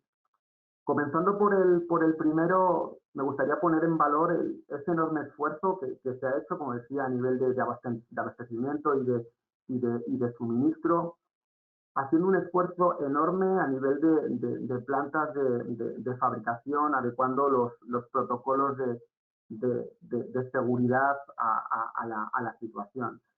Todas las plantas a nivel europeo, a nivel mundial y de forma particular, las 34 plantas que tenemos en España, así lo han llevado a cabo y con un trabajo, la verdad, que encomiable, han seguido trabajando a pleno rendimiento hasta en los momentos más duros de la pandemia. Todo ello para garantizar que los medicamentos llegasen a todos los hospitales, a todas las farmacias del país. No podemos olvidar que en España en estos momentos hay más de 25 millones de pacientes que por lo menos toman un medicamento al día. Y todos ellos, pues gracias a esta labor, han podido seguir tomando esta medicación.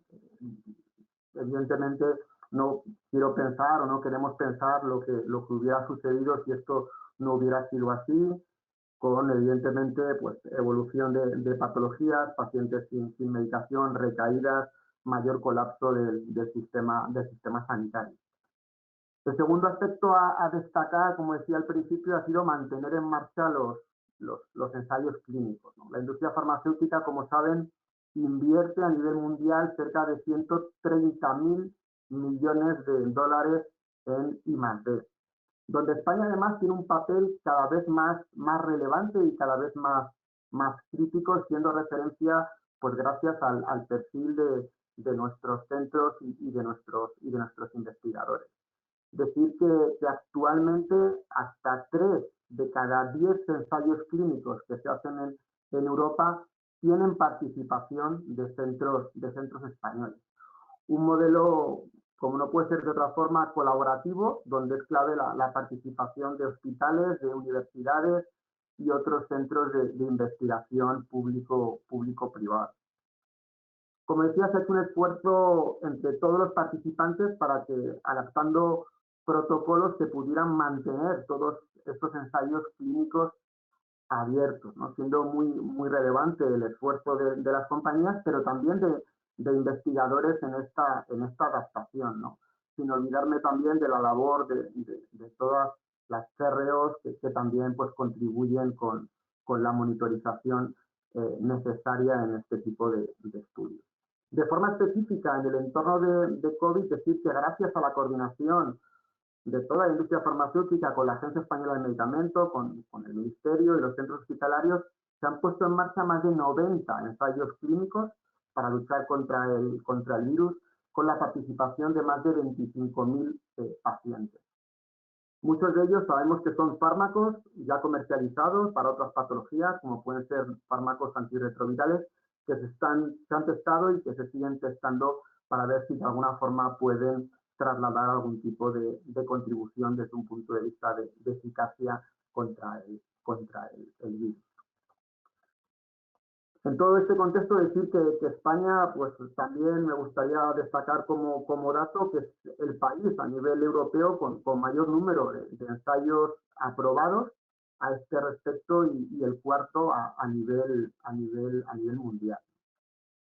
El tercer punto pasaría por lo que hemos comentado al principio de esa contrarreloj que estamos llevando a cabo en cuanto al desarrollo de las diferentes vacunas frente a COVID-19, con dos grandes retos, como todos ustedes saben, ¿no? En primer lugar, desarrollar vacunas eficaces y seguras, como ya ha trasladado el profesor Gil.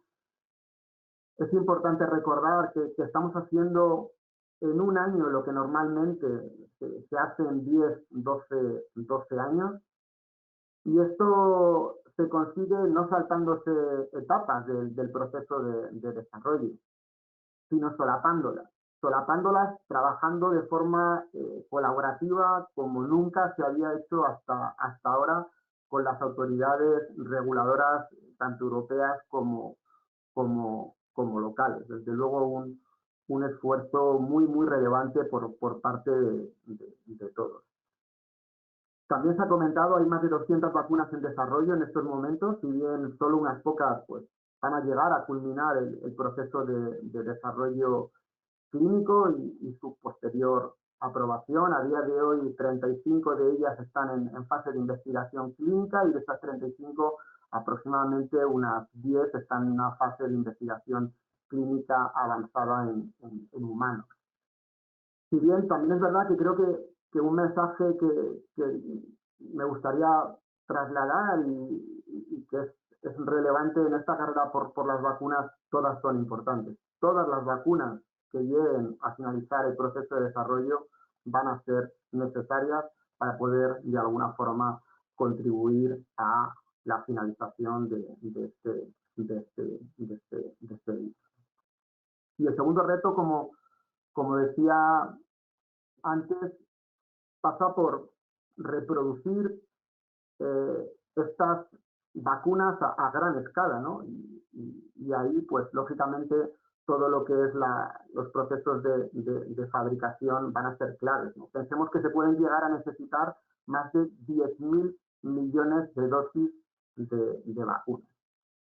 También me gustaría decir que las compañías están asumiendo grandes riesgos por el bien de todos y no porque vaya a ser ningún negocio. La prioridad pasa por ser parte de la solución con accesos equitativos y precios asequibles, como bien saben, de hecho, en varios casos, solo cubriendo los costes de desarrollo y de producción, ¿no? Incluso a día de hoy ya hay compañías que están produciendo a riesgo sin saber todavía en varios casos si los ensayos clínicos van a ser positivos. Esto creo que hay que ponerlo en valor. Y finalmente, en cuarto lugar, les hablaba de que también desde Janssen nos hemos centrado en ver cómo podíamos ayudar a las asociaciones de pacientes, continuar con nuestra ayuda a todas las asociaciones de pacientes durante esta pandemia. Y en ese sentido, gracias al esfuerzo de todos, pensamos que hemos podido ayudar a muchas organizaciones a poder mantener sus proyectos en marcha.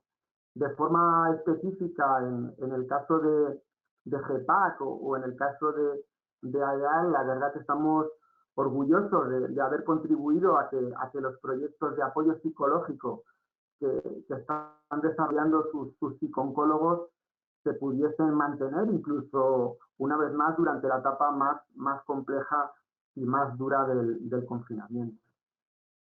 No podemos olvidar que la mayor parte de los pacientes que se atienden en este tipo de programas son personas mayores, personas que de repente se quedaron solos, con miedo, confinados, y que por tanto, bueno, la contribución de programas pues como Conectados o como GEPAC Contigo pues han sido, fueron y van a seguir siendo de gran ayuda para todos ellos.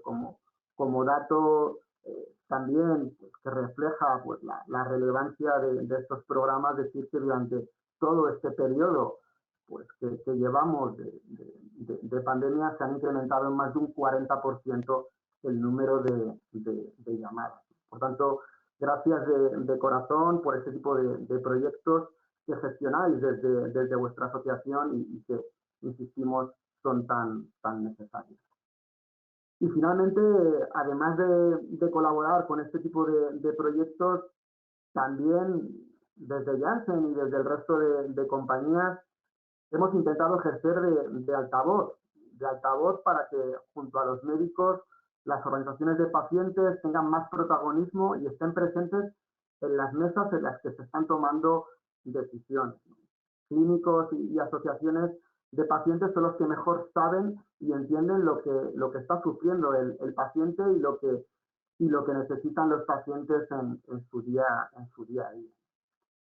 Ojalá que entre todos podamos poner de verdad al paciente en el centro del sistema y ojalá que podamos llegar a tener un sistema que sea afectivo con los pacientes y que esa afectividad permita además mejorar la efectividad.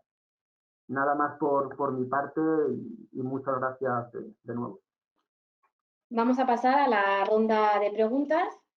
Si os parece, yo voy a ir haciendo una pregunta a cada ponente, pero en cualquier caso, cuando queráis participar, no hay ningún problema, me interrumpís a mí si hace falta para dar vuestra opinión. Pues por seguir el orden que hemos seguido en la mesa, vamos a empezar contigo, Jesús. Y bueno, ya has comentado un poco el papel del farmacéutico que ha tenido a lo largo de la pandemia, pero me gustaría que si pudieras incidir en cómo se ha adaptado este papel del farmacéutico a la atención de pacientes oncológicos tras la llegada de la COVID-19. Bueno, pues yo creo que un poco es lo que estamos hablando, ¿no? Lo que estamos hablando entre todos, ¿no? Todos ha habido dos momentos distintos, hay dos momentos distintos, el momento donde estuvimos todos confinados y el momento posterior, ¿no? En el momento en el que todos estábamos confinados, pues el paciente oncológico, como muchos tipos de pacientes, pues mucha gente con miedos. También está claro que con distintos tipos de grados de enfermedad, ¿no? Pero fundamentalmente a nosotros nos han transmitido muchísimos miedos, muchísimas inquietudes, muchísimo no sé qué hacer, muchísimo, bueno, pues los colapsos que teníamos en todos los sitios, dificultades a la hora de poder contactar, ¿no? Bueno, pues lo que hemos visto todos los ciudadanos, ¿no? Creo que en el caso del paciente oncológico, pues no ha sido distinto, ¿no? Posiblemente algo menos, ¿no? Si es verdad, yo creo que algo menos a nivel de la farmacia comunitaria, pero con muchísimas consultas y con muchísima... intentando pedirnos esos consejos y qué hacer y cómo hacerlo y de qué manera, ¿no? Esto es un poco lo que hemos vivido durante toda esta pandemia. Ahora menos en ese sentido, porque ahora tiene mayor facilidad, pero aún así yo creo que al sistema sanitario todavía le falta mucho por abrirse al ciudadano en estos momentos a las necesidades que tiene, ¿no? Yo, de manera permanente y constante, pues estamos escuchando pues esas dificultades que todavía se están teniendo en muchas áreas, ¿no? Para poder seguir con sus tratamientos, ¿no? Ya digo que la parte oncológica menos.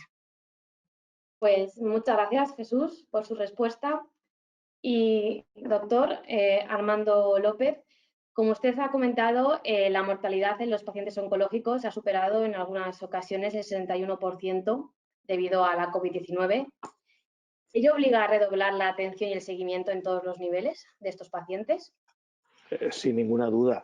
De hecho, en realidad, como comentaba Jesús, los pacientes oncológicos son los primeros que en la época de confinamiento, eso sí que se confinaban de verdad porque tenían mucho miedo, obviamente, a la situación, ¿no? Y bueno, y siguen con ello. Entonces, claro, sin ninguna duda que son pacientes de mucho riesgo. Entonces, por eso, lo que pasa es que hasta ahora lo que tenemos son las medidas estas que también Nuria ha insistido, las de siempre, la mascarilla, la higiene y el confinamiento. Y ahora tenemos la opción que ha surgido, pues la vacuna, y a por ella hay que ir, sin ninguna duda.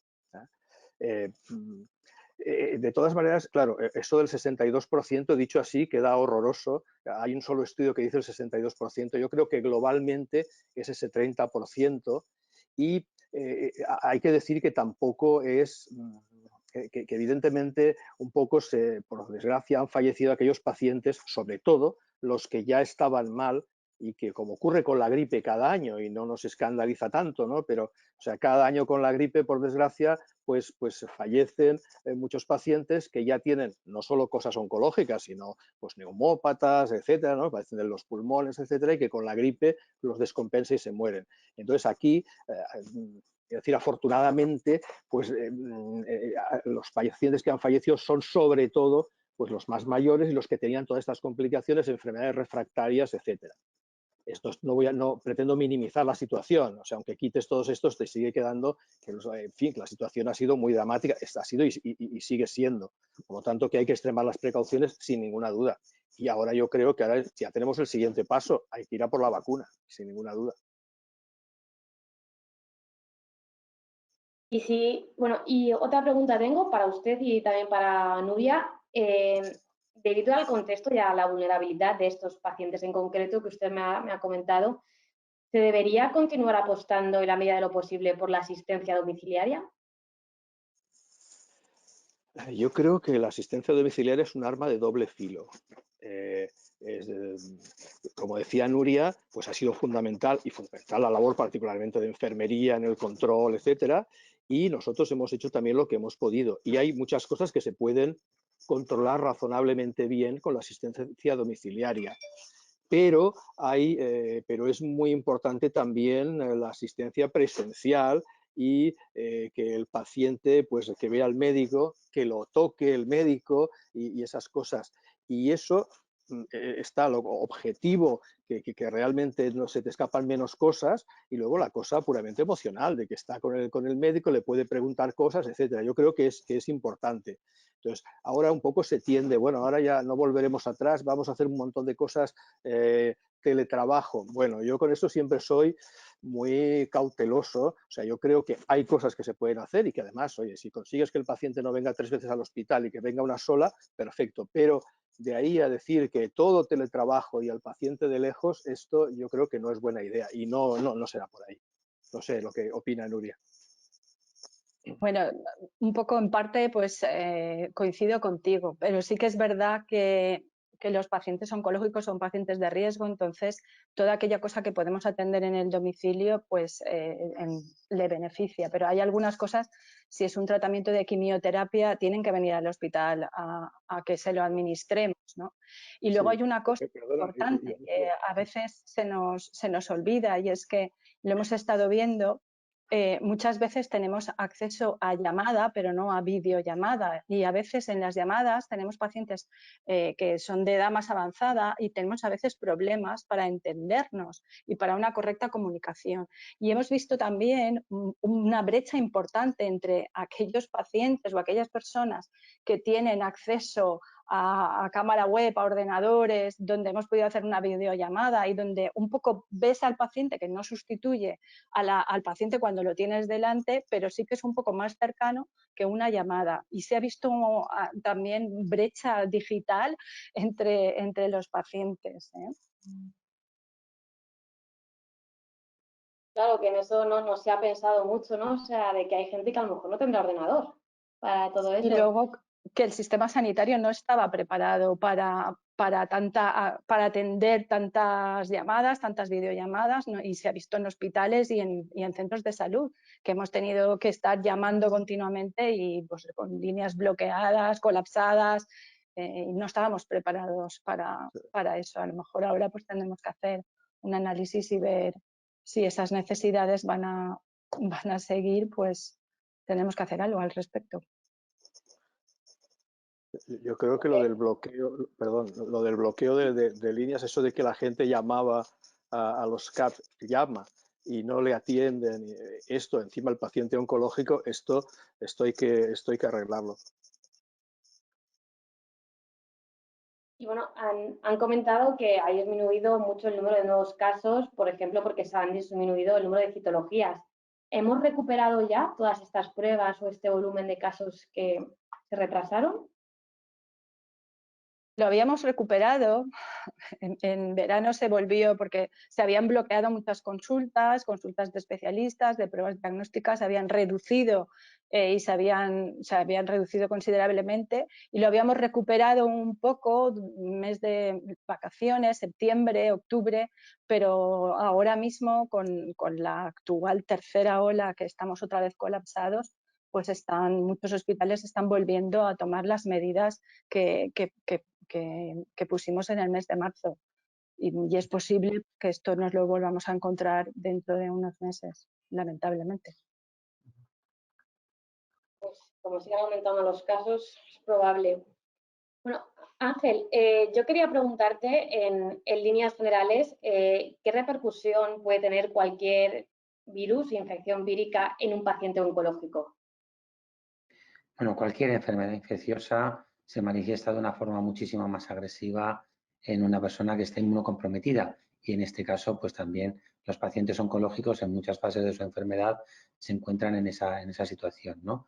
Por eso en gran medida la vacunación que utilizamos de forma habitual frente a meningococo, neumococo, gripe, etcétera, etcétera, lo que intentamos es que no contraigan estas enfermedades, sabiendo que en ellos cualquiera de estas enfermedades se puede padecer y sufrir de una forma muchísimo más grave, ¿no?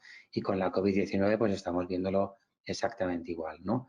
Yo creo que esto es un factor muy importante, y por eso cuando llegó la temporada de vacunación antigripal se insistía mucho en, por favor, que se vacunase la mayor población posible, pero en concreto los pacientes con cáncer, pues que evidentemente se vacunasen frente a la gripe, porque en ellos una gripe podía evolucionar de una forma muchísimo más grave siempre, pero además podía darse la circunstancia de una coinfección con la COVID-19, ¿no? Y lo mismo con la neumonía neumocócica, ¿no? Que también de alguna manera es una de las complicaciones bacterianas más importantes en este tipo de pacientes, ¿no?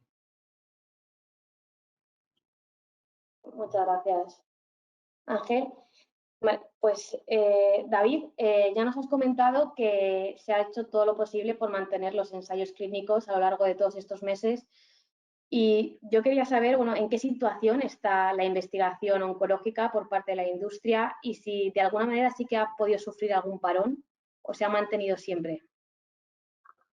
Bueno, Sandra, es lo que comentábamos antes, desde la industria farmacéutica, en colaboración con todos los profesionales sanitarios a nivel de proyectos de investigación, hemos intentado poner todos los medios, adecuando pues, los diferentes protocolos, si era necesario, procedimientos desde un punto de vista de seguridad, para garantizar que estos ensayos no se parasen. Yo puedo hablar por Janssen, en nuestro caso no hemos parado ningún ensayo de los que tenemos en estos momentos a día de hoy en España, ensayos pues, a nivel de patologías muy complejas, como puede ser el cáncer de pulmón o como puede ser el mieloma múltiple. Estoy seguro que también ha sido el caso del resto de mis colegas, del resto de compañías. La verdad que ha sido un esfuerzo, insisto, titánico por parte de todos para intentar cubrir este objetivo, ya que somos muy conscientes de la repercusión que podría tener una parada muy relevante en el desarrollo de este tipo de estudios. Sí, efectivamente ha sido un esfuerzo titánico por parte de todos. Y bueno, si os parece, vamos a hablar un poco de la vacuna. Y me gustaría saber, Jesús, de qué manera están participando los farmacéuticos hospitalarios en la vacunación COVID. Bueno, yo creo que todos los profesionales sanitarios pues están trabajando en ello y están siendo formados, ¿no? en muchas vertientes, y el farmacéutico hospitalario desde la misma manera, ¿no? Lo primero y muy importante ha sido pues esa función, ¿no? de formación, de conocimiento, lógicamente como expertos del medicamento, pues en todos los mecanismos de acción de las vacunas y bueno, pues en ese papel tan importante que tiene el farmacéutico hospitalario en hacer colaborar con el resto de los profesionales pues en ese proceso de vacunación, ¿no? Yo creo que este es el papel fundamental que está teniendo en estos momentos en la parte que le corresponde al farmacéutico, ¿no? Muchas gracias, Jesús. Armando, ya has dejado claro que el paciente oncológico se tiene que vacunar, pero bueno, que hay que estudiar cada caso y cada caso pues, va a ser diferente. No sé si nos puedes dar unas pequeñas pinceladas de cómo se compatibiliza el tratamiento oncológico con la vacunación, poniendo ejemplos como otras vacunas como la gripe. ¿Qué se hace en estos casos? A ver, es complicado hacer una cosa general. O sea, no hay duda de que la idea es que todo el mundo, si se puede, que se vacune. Y no habría una contraindicación especial para ningún paciente, excepto pues, las propias características del paciente, yo que sea alérgico, ¿no?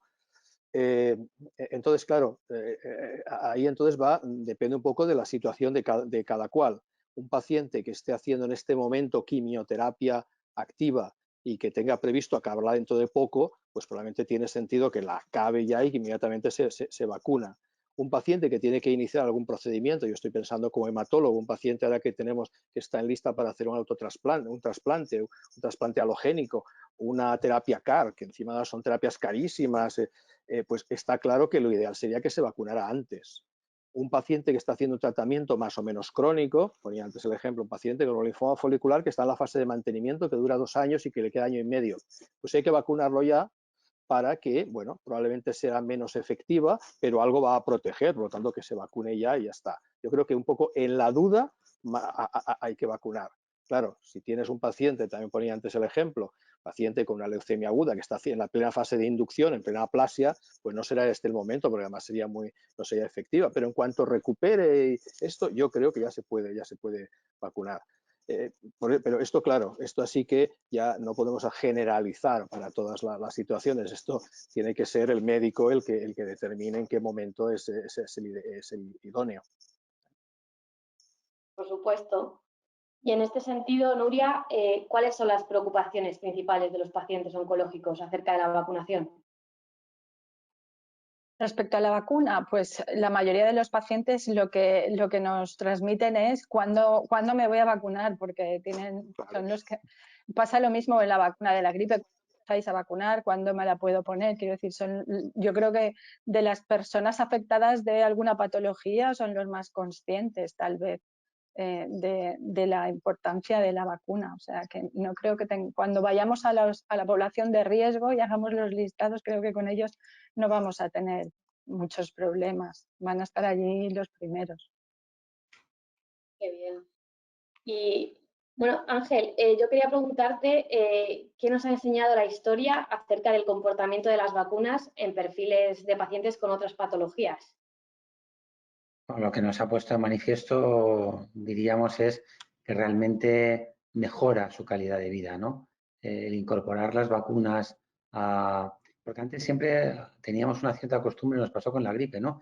Decimos, las personas de más de 65 años, ¿no? Y parece que es la edad la que marca la necesidad de la vacunación. Los niños pequeñitos y luego los mayores, ¿no? Y nos hemos olvidado, pues eso, entre los 13, 14 años y los 65, nos hemos dejado a la población y pensábamos que no nos teníamos que vacunar de nada, ¿no? Y lo que nos hemos dado cuenta es que, bueno, pues hay un porcentaje muy importante de personas que tienen enfermedades crónicas asociadas y que se van a beneficiar de una forma muy importante de la vacunación, ¿no? Y desde finales del año 2018, el Ministerio sacó ese calendario que llama calendario de vacunación para todas las edades de la vida, pero paralelamente también sacó el de las situaciones, digamos, de patología crónica o de inmunocompromiso, etcétera, etcétera, ¿no? Es un calendario menos conocido, me consta que en el ámbito médico no, pero posiblemente a lo mejor en la población general sí, y donde se contempla la importancia de la vacunación en este colectivo. Y lo importante es eso, que todas las personas que se vacunan y tienen una patología crónica, lo que ven es que su calidad de vida mejora. ¿Por qué? Porque no cogen una neumonía, no cogen una gripe, no cogen una COVID-19 y, por lo tanto, no merma su calidad de vida. David, ¿qué le ha supuesto a la industria farmacéutica el reto de desarrollar una vacuna desde cero en una situación tan complicada? Bueno, el reto ha sido tremendo, pero insisto, no solamente para la industria farmacéutica, también para todos los investigadores que de alguna forma están detrás de esos ensayos clínicos, pues fase 1, fase 2, fase 3, incluso en la fase preclínica. Pero el principal reto, lógicamente, ha sido el tiempo. Tenemos una presión lógica y normal, por otra parte, de acuerdo a la situación que estamos viviendo y hemos tenido que, de alguna forma, pues entre todos, intentar llegar a ese objetivo de tener una vacuna lo antes posible. Y en ese sentido, pues poner en valor lo que comentábamos antes, la cantidad de compañías que se han lanzado a esa aventura, finalmente llegarán a esa fase pues, final de desarrollo y de aprobación. Solo unas pocas, pero creo que hay que poner en valor el esfuerzo de todos. Como decía antes, creo que todas las vacunas, independientemente del perfil de cada una de ellas, van a ser necesarias para hacer frente a esta pandemia, ¿no? Y esa rapidez que teníamos como de alguna forma como reto principal, pues se ha conseguido pues poder alcanzarla gracias al solapamiento de fases que hablábamos antes. Nunca en ningún caso a la eliminación de ninguna fase que pudiera poner en cuestión la seguridad de ninguna de las vacunas. Creo que, como ha dicho el profesor Gil antes, podemos estar muy tranquilos que cualquier vacuna que sea aprobada por la autoridad sanitaria va a ser una vacuna segura, pero sí que hemos tenido que solapar fases para poder hacer lo que antes hacíamos entre 10 y 12 años, hacerlo solamente en un año. Y eso solo ha sido posible gracias a la enorme colaboración que ha habido entre la industria, profesionales investigadores y autoridades reguladoras que también están haciendo un trabajo realmente importante en la revisión, muchas veces prácticamente en tiempo récord de determinados documentos que en otros momentos hubieran llevado meses, ¿no? Por tanto, creo que al final ha sido una colaboración por parte de todo el mundo para estar donde estamos hoy con 2 vacunas aprobadas y para estar donde esperemos en unos meses con unas cuantas más que finalmente también ayuden y sean parte de la solución. Bueno, ahora ya tenemos las vacunas. Sandra, disculpa, yo seguramente, Ángel, sabrás mucho más que yo de esto y David también, y me corregís si me equivoco, pero a mí me gustaría un poco puntualizar porque la población en general tiene la sensación de que esto se ha inventado ahora, ¿no? Y investigaciones del SARS llevan 30 años investigando, ¿no, Ángel? O que parece que haya sido, es verdad que las industrias han hecho un esfuerzo titánico por tener las vacunas en un tiempo que seguramente en otras condiciones hubiera sido más largo, pero es que tampoco no hay que transmitir a la gente que esto se ha inventado ahora de cero, ¿no, Ángel? Por supuesto que no. Como bien dices, desde que aparece el SARS-CoV-1, ¿no? Por decirlo de alguna forma, se intenta buscar una vacuna frente a él. Es verdad que cuando se ve que desaparece se pierde un poco el interés, quizás por buscar una vacuna y demás, pero mucha de la investigación que se había hecho estaba ahí. No se había, dicho de forma coloquial, no se había tirado a la papelera y de esa se ha tomado, ¿no? BioNTech, que es un poco el socio de Pfizer en la obtención de esta vacuna que estamos utilizando ahora, estaba trabajando en el RNA mensajero para buscar, digamos, solución a otras patologías, ¿no? Recientemente ha publicado la posibilidad de producir o estimular la producción de anticuerpos monoclonales que podrían servir para la esclerosis múltiple. O sea, que son tecnologías que estaban ahí.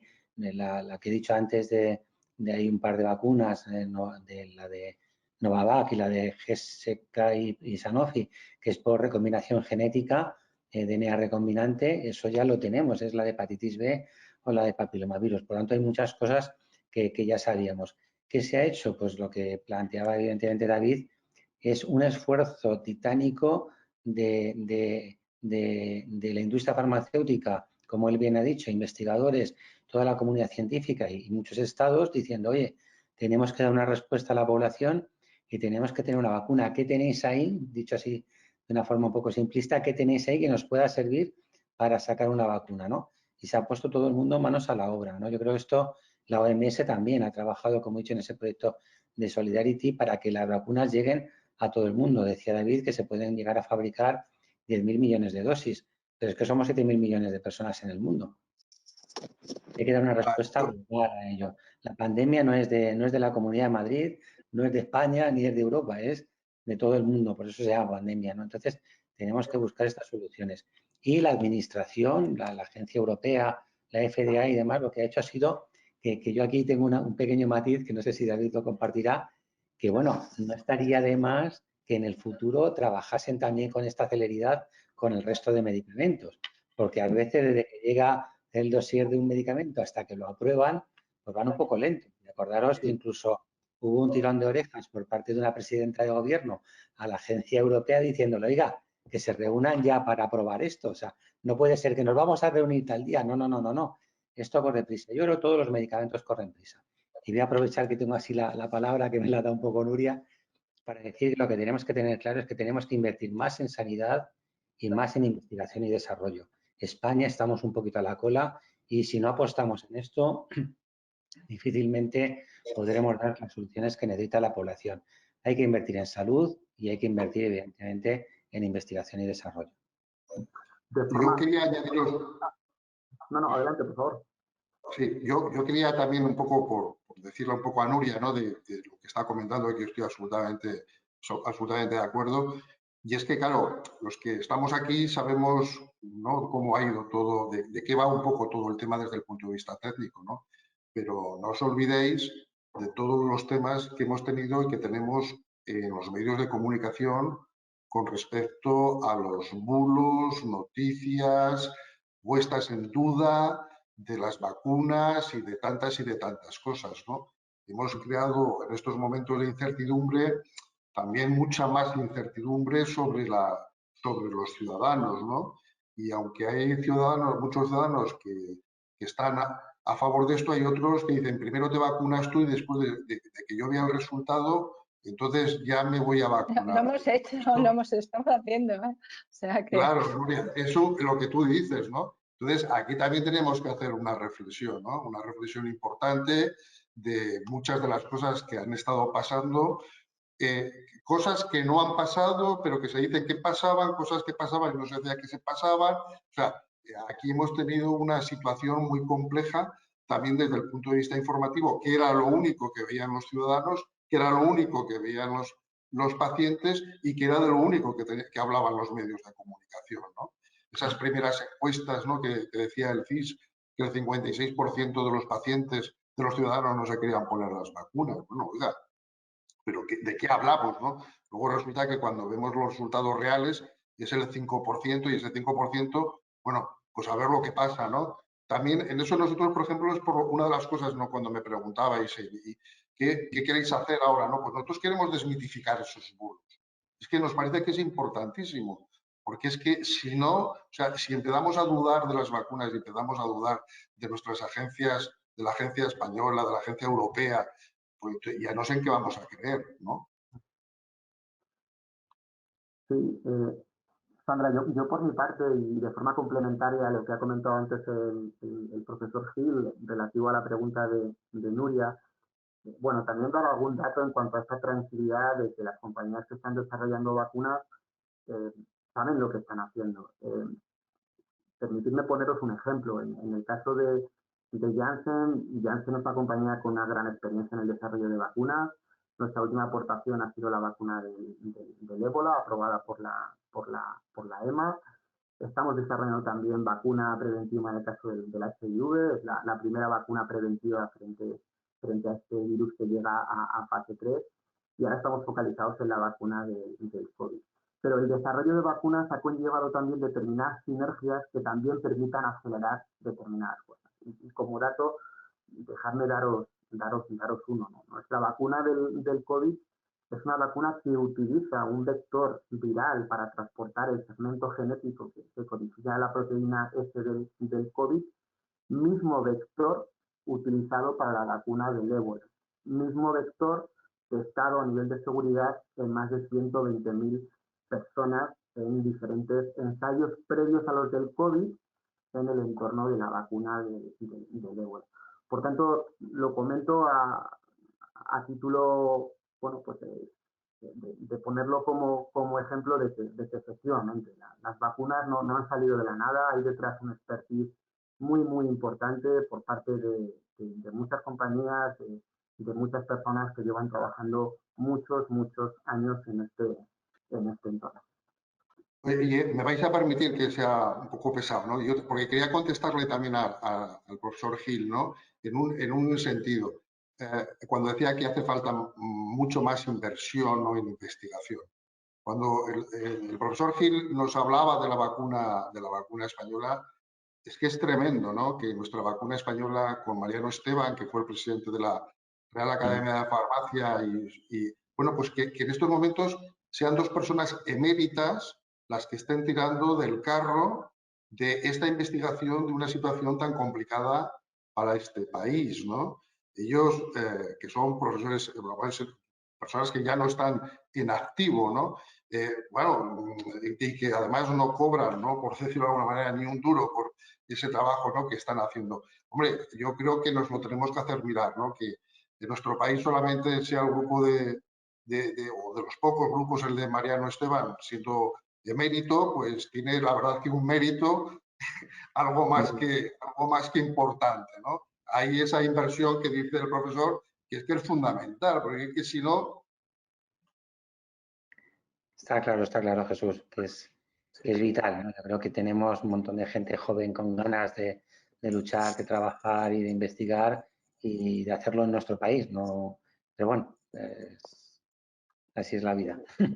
Esto lo vamos a ver ahora en los próximos meses, porque la crisis económica en la que ya estamos y vamos a ver qué pasa y si esta vez sí se preserva eso, el dinero para la sanidad y sobre todo para la investigación, el I+D, que yo creo que es esencial para el desarrollo del país. Es que si no es pan para hoy y hambre para mañana.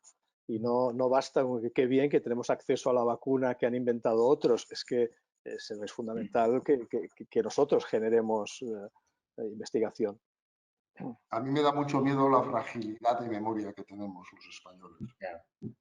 Yo soy, pesimista en esto también. Pero bueno. Pues ya para acabar, porque ya nos hemos comido todo el tiempo, me voy a quedar con esto último que habéis comentado para lanzar la última pregunta, a ver si alguien se atreve a contestarme, es si estaremos preparados para la próxima pandemia. Pues hablando de la fragilidad que decían mis compañeros de la mesa, ese es el problema. Tenemos tanta fragilidad de memoria que se nos olvida rápido. Yo aquí, de todas maneras, creo que la esperanza, no sé si estáis de acuerdo, la tengo en los pacientes. ¿Por qué? Porque los pacientes cada vez se organizan mejor, son más dinámicos, más activos y a los pacientes las autoridades sí que les escuchan, ¿no? Entonces, yo creo que si los pacientes demandan esa preocupación, yo creo que al final sí se les va a escuchar. A lo mejor a los profesionales no tanto, pero a los pacientes sí. Por eso es muy importante la labor que está haciendo, no porque sea Janssen, otros muchos laboratorios también lo hacen, lo que él decía, ¿no? Con proyectos muy dirigidos y muy orientados hacia la salud de los pacientes con cáncer o de otro tipo de patologías, ¿no? El proyecto de Conectados, otros muchos que yo conozco de ellos, que me parecen que son fundamentales, ¿no? Mi esperanza está en los pacientes, no tanto en los políticos, con perdón del tema. No quiero entrar en ese tema, pero ahí lo dejo.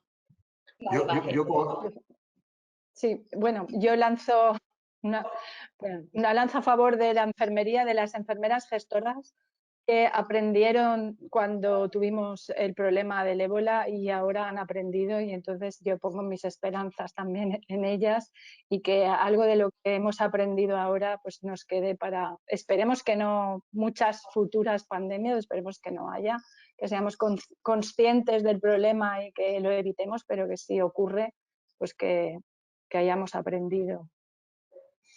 Yo estoy de acuerdo con Nuria y con Ángel, ¿no? Porque estoy de acuerdo en que a nivel profesional hemos aprendido mucho y lo vamos a llevar a la práctica, porque lo que hemos ido aprendiendo durante todos estos meses, pues lo estamos aplicando en la segunda ola, lo estamos aplicando en la tercera ola. Creo que va a depender mucho de los pacientes, porque desde luego, desde el punto de vista de la administración, yo en eso tengo que ser crítico porque no aprendimos de la primera ola, tuvimos la segunda, ahí tuvimos unos espacios de tiempo donde no los aprovechamos y pasamos de la segunda a la tercera y exactamente de la misma manera, ¿no? Con lo cual, yo tengo que estar de acuerdo con vosotros dos, ¿no? Con el tema de los pacientes y el tema de los profesionales. Yo, por mi parte, solo puedo nada más que refrendar lo que habéis dicho. Es cierto que todos estos aprendizajes o estas vivencias nos llevan a identificar, pues, bueno, situaciones que probablemente se podrían haber hecho mucho mejor a todos los niveles, pero a mí me gustaría romper una lanza en positivo. Yo creo que si a todos nosotros nos dijeran hace un año, tal día como hoy, en el mes de enero, que vamos a vivir todo lo que nos ha tocado vivir, creo que nadie lo hubiéramos creído. Y desde ese punto de vista me gustaría poner en valor la capacidad, la flexibilidad, la capacidad de adaptación de todos los participantes en toda esta situación tan dramática. Y por encima de todo, por supuesto, poner en valor a los pacientes. En definitiva, creo que todos y cada uno de ellos son los que más nos están enseñando en todo este proceso, también con su capacidad de resistencia muchas veces. Pues si quieres añadir algo, Armando. No, iba a decir, estoy de acuerdo totalmente con David. O sea que yo creo que tampoco globalmente no lo hemos hecho tan mal, a pesar de todos los desastres, pero bueno, pues de manera renqueante, pero bueno, el sistema pues más o menos ha funcionado. En fin. Y no quiero acabar con una cosa pesimista y negativa, pero yo creo que si dentro de 50 años aparece otra pandemia nos pillará exactamente como ahora. Pero bueno, yo creo que más o menos con todo el desastre que ha sido, pero nos hemos ido más o menos salvando. No lo hemos hecho tan mal, yo creo. En cualquier caso, algo habremos aprendido seguro. Pues muchas gracias a todos por vuestra participación y bueno, doy concluida esta mesa y os animo a continuar atendiendo al resto de mesas del encuentro. Muchas gracias. Muy bien. Muchas gracias. Gracias. Sin ninguna duda, una mesa muy interesante. Ahora, si les parece bien, hacemos un descanso, cogemos fuerzas con un almuerzo y nos reencontramos esta tarde a partir de las 4 para ver lo que nos plantean las dos mesas que tenemos preparadas para todos ustedes.